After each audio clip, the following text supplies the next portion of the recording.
Karnataka has recently witnessed rising communal tensions with incidents like the clashes in Nagamangala in Mandya district during a Ganpati procession and a similar incident in Davangere. In Nagamangala alone, over 50 arrests were made following the violence. This raises the critical question: what is fueling these riots? Mandya, once known as a progressive region, is now becoming a hotspot for communal tension. Is this shift due to the influence of the BJP or Congress? To help us understand these complex issues, today we are joined by senior journalist and activist Shivasundar, who has a deep understanding of Karnataka's political and social landscape. It's okay. Thank you so much, sir, for joining today. And first thing that we want to know is Yeah. how do you view the whole communal riots that happen in Karnataka during the Ganpati Visarjan time? How what do you have to say about that? See, there were major incidents in Nagamangala in Mandya district and Davangere, and also sporadic incidents in several other places of Karnataka. And none of them seems to be a spontaneous kind of a disturbance. Sometimes it happens. If you have to define something as a communal riot on the spur of the moment, there will be some misunderstanding, or some say localized ambushes will be there, and there will be some communal riots. But the aftermath of all this and the way the whole narrative is actually blended into this suggests that there could be some kind of strategic planning behind this, using the kind of some spontaneous reasons which could have been manipulated, or which could have led into some kind of skirmishes.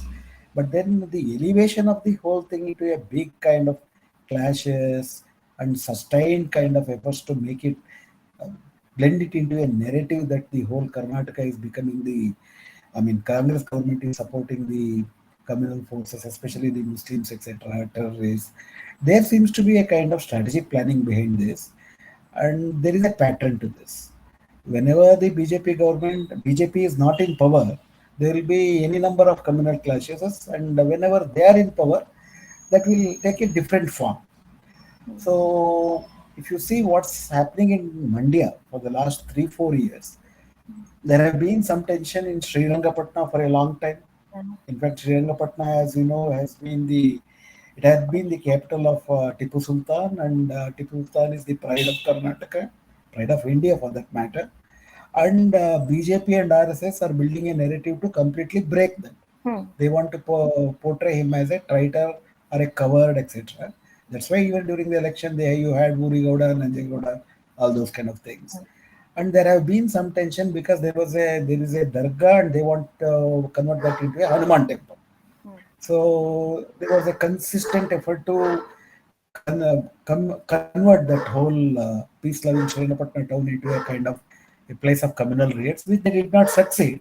But there was a tension which gave them an electoral dividend in 2023.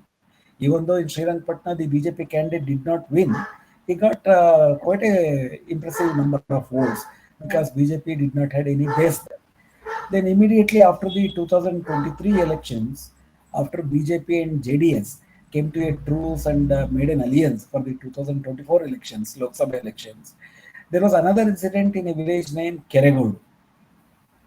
See, Mandya has been a region where it has witnessed progressive movements like Karnataka Raja Rait Sangha, Dalit Sangha Samiti, and historically also there is no history of tension between Muslims and the local agricultural caste, Kaligas basically. But then for the last 10 years they have been campaigning in a big way, and for a silly reason they wanted to hoist a Bhagavad Dwaja in a government land on a government flag post, and that was actually converted into a big tension there. And even many youngsters who otherwise found to be, say, in Raja Rait Sangha or Dali Sangha Samiti, became the foot soldiers of this incident. And also, their biggest, the RSS, has actually opened their biggest regional office in a place called Pandavapura, which has been a traditional center of Karnataka Rajya Sangha, where one of their important MLA, the late Mr. Puttanaya, has been winning that constituency for a long time, and his son Darshan Puttanaya has won the seat in the name of Karnataka Rajaraj Sangha. But there they have opened RSS regional office, and in BJP they have had a big BJP office there. Hmm. So there is a consistent effort actually to break the equilibrium that had been actually set for over a period of say at least 1.5 century. They wanted to break it. They're trying to break it through consistent efforts.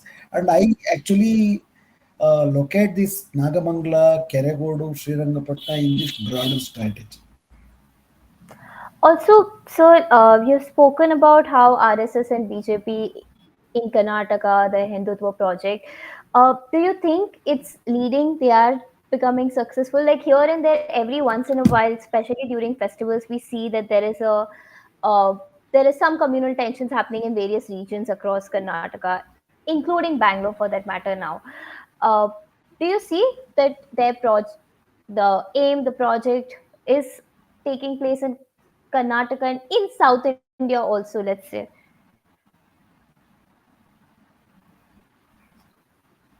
Yeah.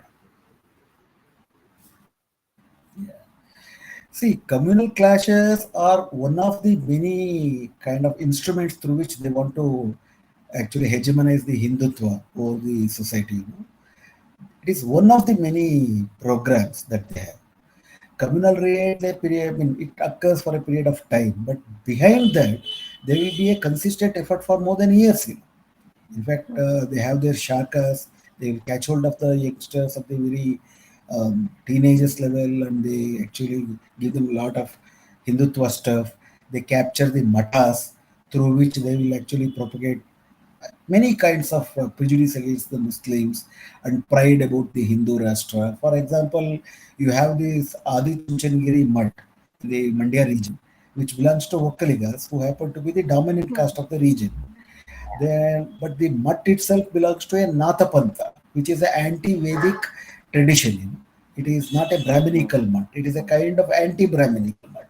But then when the whole educational privatization of education happened, this Architecture developed into a kind of education baron. They have, I mean, their revenue actually increased through their investment in the hospital, in this service sector, especially in the education.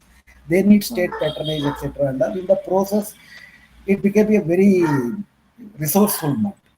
And it also changed, the Nathapatta also changed into a kind of it became part of the larger Hindu pantheon, and the erstwhile senior seer of the Mutt became the vice president of Vishwa Hindu Parishad. So there are Sanskrit education, Sanskrit schools, and the Brahminization and Sanskritization of the Vokkaliga community, especially the upper strata of the Vokkaliga community, has led into a kind of providing a social base for the Hindutva. This takes place, and this has been taking place for the period of more than 20-30 years. Yeah. When that actually happens for a long, and when this become a legitimate, when the Hmm. communal agenda, Hindutva agenda becomes legitimate, then they come with their other kind of agendas, a open hate speeches against the Muslims, creating a kind of, because whenever there is an election, these kind of things will give them Yeah. immediate electoral gain. So communal raids has a precedence. Communal raids actually have history, a kind Hmm. of preparation, preparing the society to actually imbibe that. Otherwise, if there is a one-off incident, the society will actually resent it. Here, the society is imbibing it. So this has a larger process, and the progressive forces in the region have actually lost the sight of it and have given the way actually to these forces to develop. And at the same time, you don't find Dalita Sanghar Samiti or Rajaraj Sangha with a similar kind of strength what had previously. In fact, earlier, both Dalita Sanghar Samiti and Rajaraj Sangha used to have a local village level based organization where village youth used to participate in these organizations. Now there is a vacuum, and the vacuum in the sense That's in most of the villages they are not so active. When there is a vacuum that is now filled by the rightist forces. So that is happening there. also, when you say about this, we recently had Advocate Anish Pasha. He was talking about the Davangere incident, where he said that the on the Ganpati Visarjan, the precedent of it was taking place on the Eid Milad day, and he just mentioned that how in Davangere Exactly. it was taken by one person specifically, and he said about the he's a localite, so he was talking more on those lines. And even you mentioned the same thing, that it's a strategic thing and it's not a very spontaneous thing. He also was talking about the same idea there, and he was like, in general, Davangere is very peaceful. So even when we have such, most likely these are places Yeah. that are progressive, and communal tensions did not happen earlier, at least a decade back, if we see. So, what do you believe are the key socio-economic factors that are contributing to this? I mean, you spoke about the regional mud factors and the in general people thing, but what could be the other Yeah. reasons? Because these are progressive regions of Karnataka as well. So, in both Mandya and Davangere. Yeah. See, let us start from Davangere. Hmm. Davangere was known as Manchester of Karnataka. There were so many cotton mills. In fact, Davangere Cotton Mill, DCM, was a brand. It was a global brand. And huge number of workers used to actually work in different kind of mills there. There was a very strong left movement in Davangere. Even today, in many extensions of Davangere, you can see Bhagat Singh Road, you can see Lenin Road, Marx Road. This looks like a remnants of the past glory. So the local youth used to get jobs in the cotton mills, and there was no big agrarian crisis. See, even Davangere also is a agrarian society, and Davangere town actually provided and catered to the immediate needs of the unemployed youth there.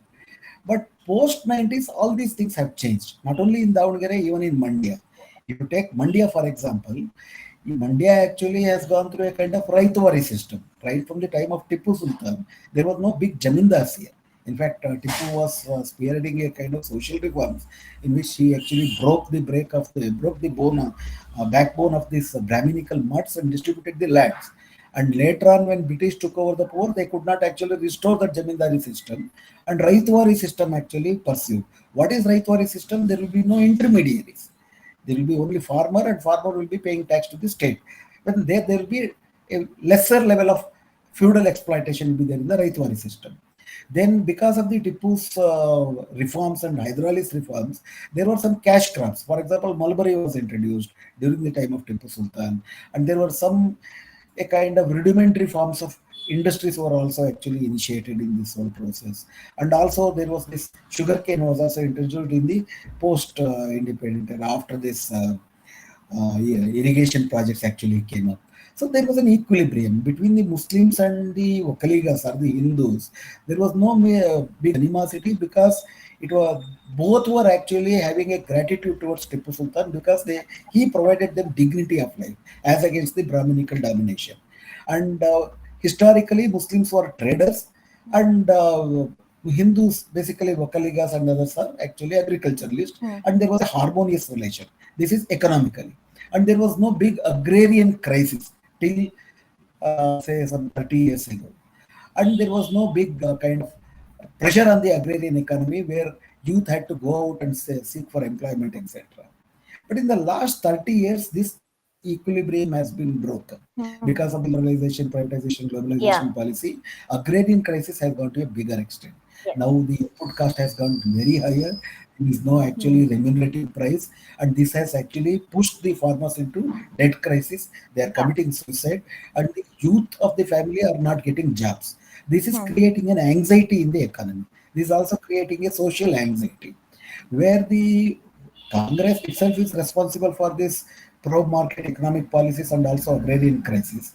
There was this Janata Dal party, which is also actually handling. They say that they are son of the soil, etc., but their Yeah. policies was not quite different from that. For example, in 2007, in fact, I conducted actually a fact finding where more than 17 farmers committed sugarcane growers committed suicide in Mandya region. That was during the chief ministership of Kumar Swamy, Hmm. when Kumar Swamy and Yediyurappa were the joint Alliance. Yeah. government was Alliance. there, They were coalition leading the government alliance. was there. So there was no actually respite. Yeah, there was no respite for the farmers. There was no unemployment. I mean, there was no employment opportunity of the local youth. Similarly, in Davangere, all the mills actually closed. Post 90, now you don't find any cotton mills there. All the cotton mill areas have become a real estate kind of farm. Whatever happened in Mumbai, Mumbai was also once known for a big cotton mills there, Dadar, Yeah. many places actually. And slowly, when that was actually converted into a real estate thing, now their Shiv Sena grew slowly. It Here it took some time. So this socio-economic crisis and the personal anxiety and also kind of there was no respite and there was no kind of hope. That was the period in which BJP entered. And the entry of BJP in a big way into the electoral scene starts from the 90s actually. In fact, the Lingayats, the predominant feudal caste of Karnataka, Karnataka. have become the backbone of the BJP actually. Yeah. That it happened in a process. In fact, Virendra Patil was the chief minister in 1989. He was actually from the Congress party in 1989. Congress won a big way. Actually, no, until today, no political party has actually gone beyond that success. But Virendra Patil was unceremoniously dismissed by Rajiv Gandhi, and that was taken as a kind of big insult to the Lingayats. And it was at that time Yediyurappa was made the chief minister. And when 94 election, BJP got more than 40 seats. Till 1989, they used to get 2 or 3 seats or 4 seats. Now they got a whole community behind them. Yeah. Here, the whole Lingayat community also, historically, they had actually built resentment against Devaraja's reforms also. Because these are the big landlord caste. And when Devaraja's brought major social reforms and political reforms in the corridors of the politics, for the first time, the domination of the Lingayas and Vakaligas fell down and the OBC's domination came into the forefront. And you had this Havnur report, which gave reservation to the OBCs also. All this actually broke the domination of the upper caste and they had a big resentment against the Congress party. And when Virendra Patil was unceremoniously dismissed, these feudal sentiments of the whole Lingayas and the Vakaligas made them to actually ideologically precipitate towards the BJP, BJP. and BJP provided them platform. So this was a kind of alliance. This was a kind of, to say it was a kind of an alliance of reactionary forces. So that actually became Janta Dal in that party. It was a coalition of Vakaligas and Lingayas to be, to be concrete in that sense. So 94 they had a Congress. So from 94 onwards, they have not turned back. They have ideology. The one difference between BJP and other political parties is that they have an RSS there. So RSS Yeah. has an ideological. They have a vision of Hindu Rashtra. Hmm. They have many tentacles. They have Bajrang Dal, they have Vishwa Parishad, they have RSS. There's So many. which will actually work upon the masses which came as a voter. So they will not just remain as voters, they will become ideological activists also, or the ideological backers. So slowly they have completed. Now, first they have Hinduized Lingayas. As you might be knowing, Lingayas does not consider themselves as part of the Hindu religion. Yeah. Because when it was actually founded in the 12th century, Basavana's leadership actually denounced Brahminical tribes. But now they consider themselves as Veerashaivas, one of the Shaiva sect within the Hindus. So first step was Hinduization of the Lingayas, and now after the BJP, it is Hindutvaization. So two steps they are actually communalizing the whole situation. It's about the Lingayas.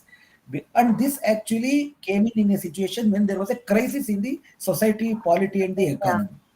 This became a perfect actually solution for them. They consolidated with them. So slowly, when they were consolidated, this anti-Muslim thing. So in my own analysis, I consider the BJP and RSS actually grow in 3 phases. Okay. In the first phases, they would only portray themselves as a very honest party, patriotic party, actually party, God-fearing party, and they will actually attract the honest, so-called sincere politicians from the other parties, famous bureaucrats and famous sports stars, film stars. They will also be included into the party. They try to get some legitimacy from the society. That is So the be the good first man in phase. the This was the first society. phase where, Yeah, I'm sorry. I was just saying. So what is it? BJP tries to be the good man. That's the first phase you're saying, that poster boy Yeah, in that is the today's first world. phase. Exactly. Yeah. Exactly. That is the first phase. When they get some critical percentage of votes slowly, they actually capture the feudal institutions. For example, in Karnataka, the unique thing is matas. Yeah. Matas actually wield social power and also political power over the community. So when they capture matas, through Vishwa Hindu Parishad. And because of this, as I said, the nature of mata is also changed. Earlier they were calling themselves as Virakta matas. Virakta is one who denounces the material pleasure. Now they have become Jagat Gurus. Jagat Guru is one who enjoys all the pleasure of the material life. They have their own mansions, they have their luxury cars, etc. That is derived from their investment in the service sector, especially education.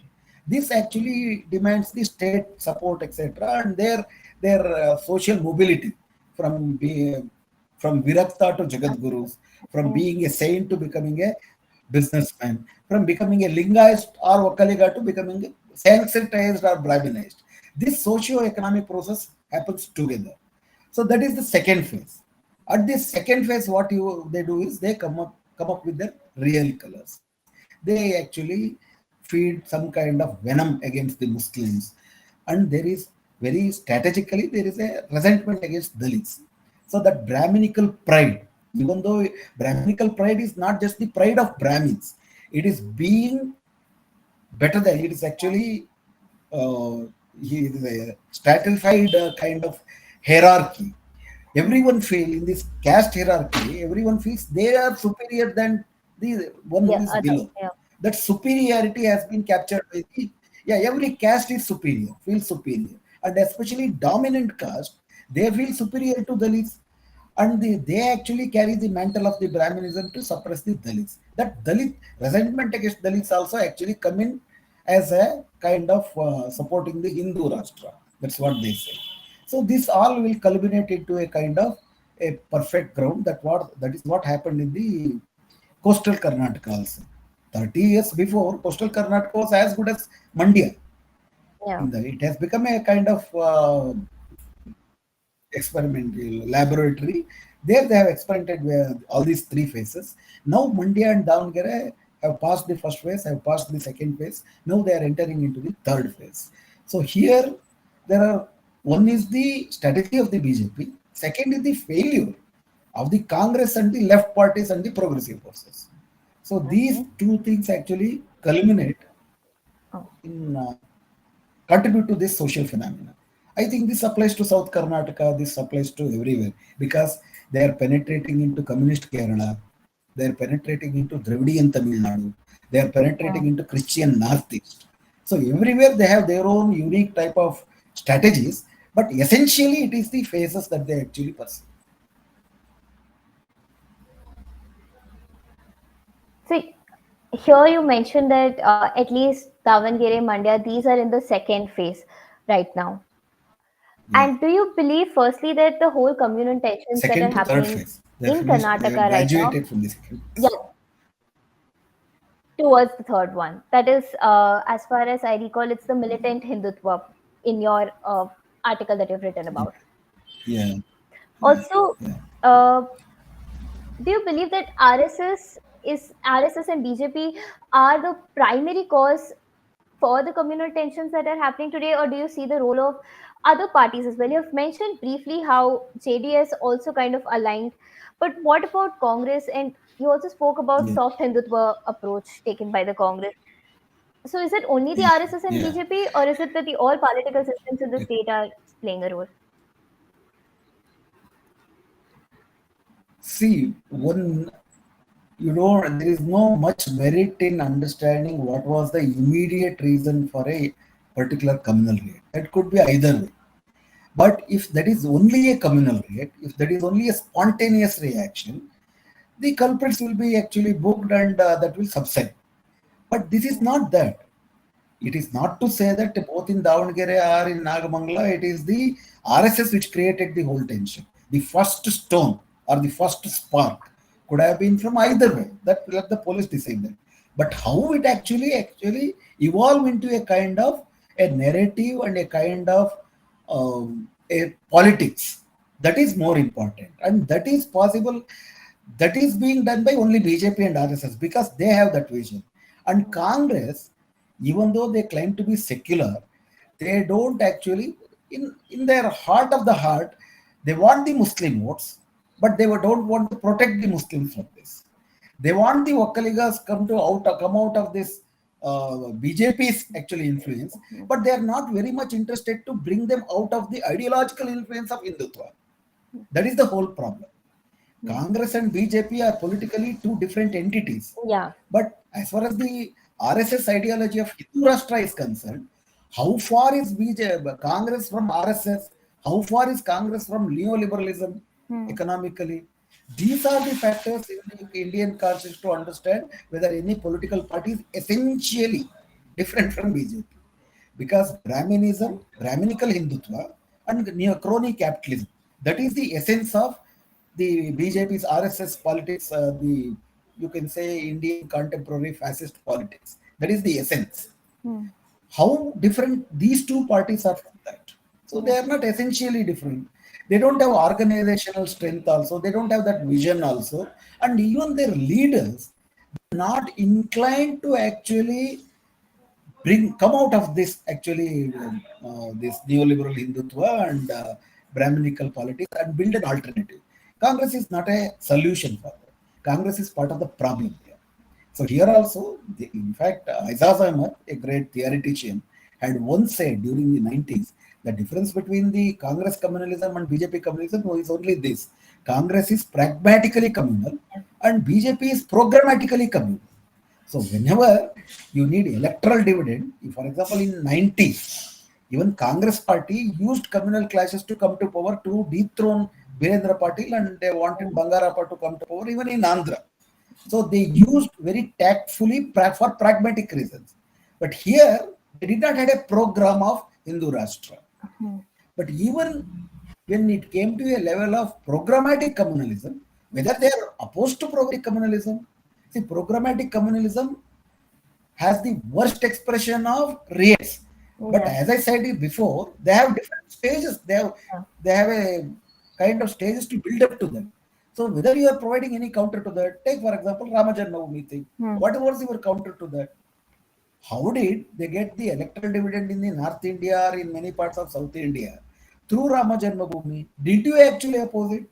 In fact, in 1984, Congress party had 414 seats in Lok Sabha and got 49% vote share.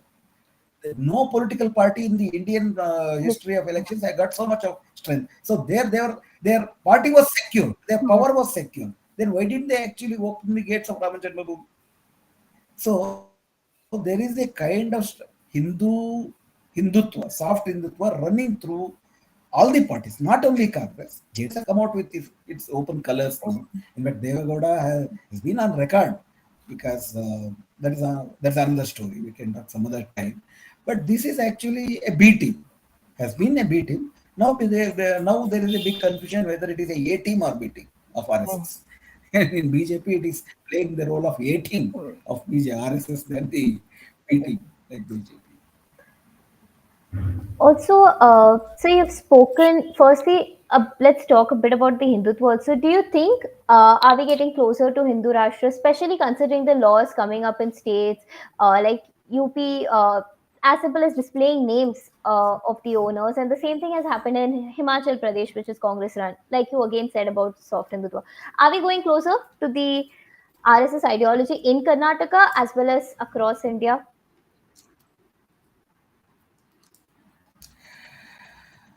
According to me, India has become a de facto Hindu Rashtra. So it has to become a de jure Hindu Rashtra. Take for example, what about CAA, NPR, NRC? What is the Savarkar concept of Hindu Rashtra? Savarkar concept of Hindu Rashtra is that only a Hindu is the original inhabitant of this country. Non-Hindus, for example, Pitrubhumi and Punyabhumi has to be India. Your Pitrubhumi could be India. You would have taken birth in India. But if your Punyabhumi, if that is in Mecca or it is in Jerusalem, you cannot be an Indian. India is Hindu. Indian is a Hindu for that matter. So, a non-Hindu or a non-Indian can live in this country by actually giving away all his civic and economic, political rights. A They will second only class provide you citizen. as an animal, some feeding they will do. Say as a second class citizen. So what's happening? What is CIA, NPR, and NRC all about? It's all about making Muslims second rate citizens. What about this interreligious marriage that is called freedom of religion bill? Yeah. What about this works bill? What about all this bulldozer politics? What about judiciary? For example, there was this hijab episode. Yeah. The highest judiciary, the Hemant Gupta, the judge in the two-bench court in the Supreme Court, when he was asked this question, that the students who come to the school, some of them wear peta, some of them wear kunkuma, some of them wear thali, and some wear hijab.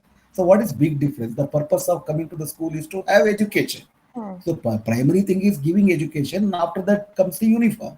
Then the judge himself says, Peta, Kumkum, Muguti, Thali, etc. are part of Indian culture, whereas hijab is not Indian culture.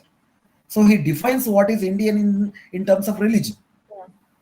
And yesterday, even in Karnataka High Court, Judge Nagaprasanna actually dismissed a case where a case was about this. There was a procession in front of masjid sloganeering Bharat Mata Ki Zindabad, Bharat Jindabad or something like that. And Judge Nagaprasanna suggested that actually is a slogan for harmony. How that will bring disharmony? But the question is, why do you come before masjid and raise that slogan? That is to only suggest that Muslims are traitors. And do you actually rise Bharat Mata Ki Jai when you are actually making Suprabhata in the temple? You're not going to do that. So you are actually demanding day by day that on every second, every day, Muslims should show to actually prove their patriotism. So it is already de facto, it has become Muslims and Christians and Dalits, for that matter, are actually living a second-grade citizenship. And if there was a Charsav par in the recent election, many of them would have become legally, it would have been encoded in law, and India would have become de jure Hindu Rashtra. So I think we are heading towards that, and there is no opposition to ideological political opposition to that. And you don't expect political parties like even Congress raising that question. Congress does not give actually seats to tickets to Muslims, Yeah. even though they actually get elected from the Muslims. They won't raise the issue of lynching in Hmm. Parliament. Whereas in the last 150 days, there are so many lynchings Yeah. all over the country for that matter. They don't raise question about bulldozer. They are Hmm. afraid of losing the Hindu votes. That is where the hegemony of Hindutva comes, which is actually dominating all the political parties. See, there is a difference between hegemony and domination. Domination needs a force, a physical Yeah. force. Hegemony is always there. You are mentally submitted to that. Yeah. So all the political parties are submitted to that. And yeah, excellent. What could be the alternative solution then, sir? Because political parties are Ah, not going to provide the solution yeah, here there is clearly. only one alternative according to Hmm.